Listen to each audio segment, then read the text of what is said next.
Operation सिंदूर पर 7 मई 2025 को हुई प्रेस कॉन्फ्रेंस के दौरान भारत ने अपनी प्रतिक्रिया को केंद्रित, संतुलित और गैर उत्तेजक बताया था। यह विशेष रूप से स्पष्ट किया गया था कि पाकिस्तानी सैन्य ठिकानों को निशाना नहीं बनाया गया। साथ ही दोहराया गया कि भारत में किसी भी सैन्य लक्ष्य पर हमले का उचित जवाब दिया जाएगा।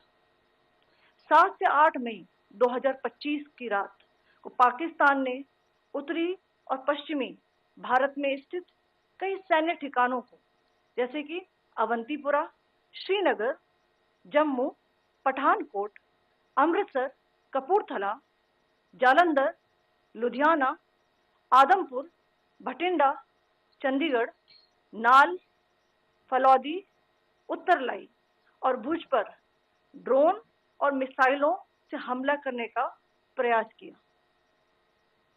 इन हमलों को इंटीग्रेटेड काउंटर यूएस ग्रिड और वायु रक्षा प्रणालियों द्वारा निष्क्रिय कर दिया गया। इन हमलों का मलबा कई स्थानों से बरामद हुआ, जो कि पाकिस्तानी हमलों का प्रमाण है।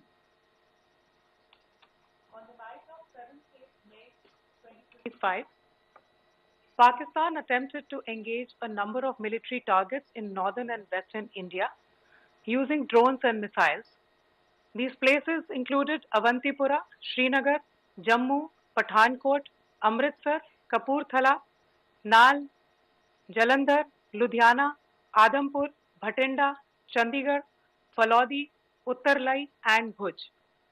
These were neutralized by the integrated counter unmanned aerial system and other air defense systems. The debris of these attacks is now being recovered from a number of locations that prove the Pakistani attacks. आज सुबह भारतीय सशस्त्र बलों ने पाकिस्तान के कई स्थानों पर वायु रक्षा रडार और प्रणालियों को निशाना बनाया। भारत की प्रतिक्रिया समान क्षेत्र में समान तीव्रता के साथ की गई। यह विश्वसनीय रूप से ज्ञात हुआ कि लाहौर में स्थित एक वायु रक्षा प्रणाली को निष्क्रिय कर दिया गया। Today morning, Indian Armed Forces targeted air defense radars and systems at a number of locations in Pakistan. Indian response has been in the same domain with the same intensity as Pakistan. It has been reliably learned that an air defense system at Lahore has been neutralized.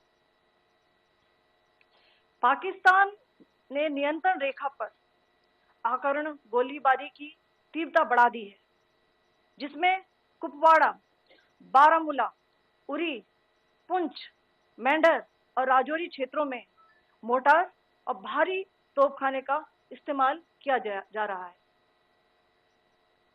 Pakistan has increased the intensity of its unprovoked firing across the line of control using mortar and heavy calibre artillery in areas in Kupwara, Baramulla, Uri, Poonch, Mendhar and Rajouri sectors in Jammu and Kashmir. 16 innocent lives have been lost, including 3 women and 5 children, due to the Pakistani firing. Here too, India was compelled to respond to bring mortar and artillery fire from Pakistan to a halt. Indian Armed Forces reiterate their commitment to non-escalation, provided it is respected by the Pakistan military. Jai Hind.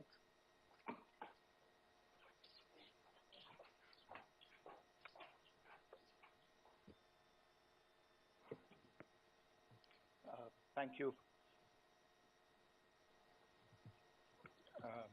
Friends, this is, as I said, further to the briefing that was provided yesterday and some of the updates that have been just provided by Colonel Qureshi and Wing Commander Singh.